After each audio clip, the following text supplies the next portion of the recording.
Music has always reflected the realities of its creators' lives. In hip-hop, this connection between art and experience has led to complex relationships between artists and street organizations.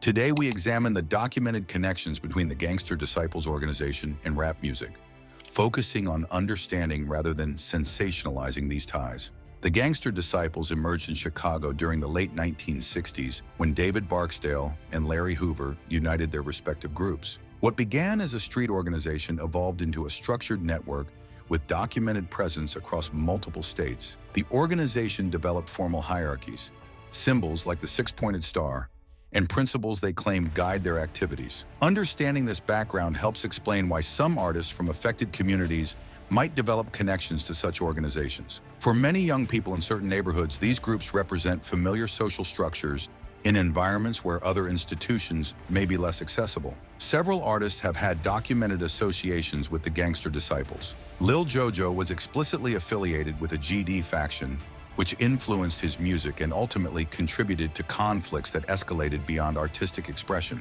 FBG Duck similarly had connections through his neighborhood affiliations. Other artists like Famous Dex appear on documented membership lists, though the nature and extent of these relationships vary significantly.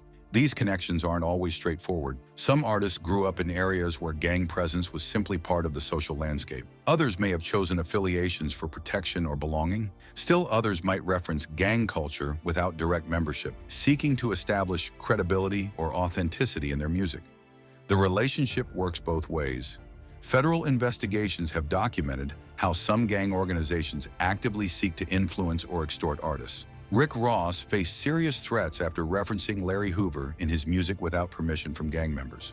This incident illustrates how using gang symbols or names without understanding their significance can lead to real consequences. Artists often incorporate gang symbolism into their work through clothing colors, hand signs, or lyrical references.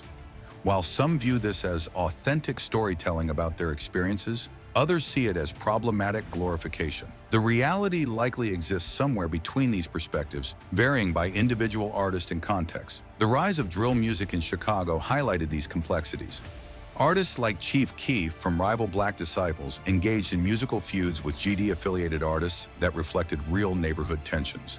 Social media amplified these conflicts, creating situations where online disputes could escalate into offline violence. This digital dimension represents a new challenge. Platforms that were meant for artistic expression became spaces where neighborhood rivalries played out publicly. Young artists found their music videos and social media posts scrutinized not just by fans, but by rival groups looking for signs of disrespect. The consequences for artists can be severe. Beyond the obvious physical dangers, gang associations can limit career opportunities as brands become hesitant to work with artists perceived as risky. Legal systems sometimes use rap lyrics as evidence in criminal cases, raising concerns about artistic freedom versus law enforcement needs. Some artists face pressure to choose between maintaining street credibility and accessing mainstream opportunities. This creates difficult decisions for individuals trying to use music as a path away from limited economic options in their communities.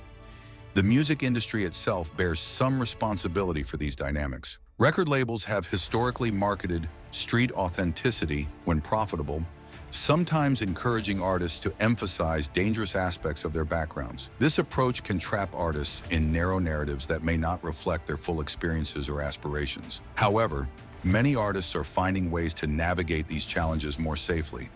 Some explicitly distance themselves from gang activities while still telling authentic stories about their communities. Others use their platforms to promote positive alternatives for young people facing similar circumstances. Educational initiatives that help young artists understand the legal and safety implications of their choices show promise.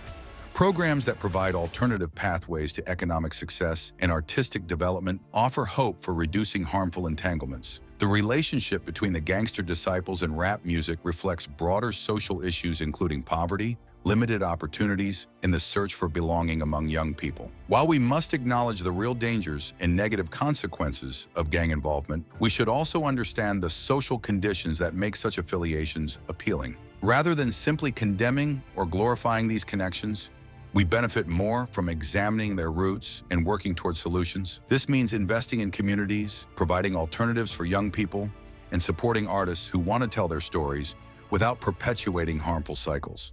Music remains a powerful force for both reflecting reality and inspiring change. By understanding the complex relationships between artists and street organizations, we can better support positive outcomes while respecting the authentic experiences that give hip-hop its power and meaning.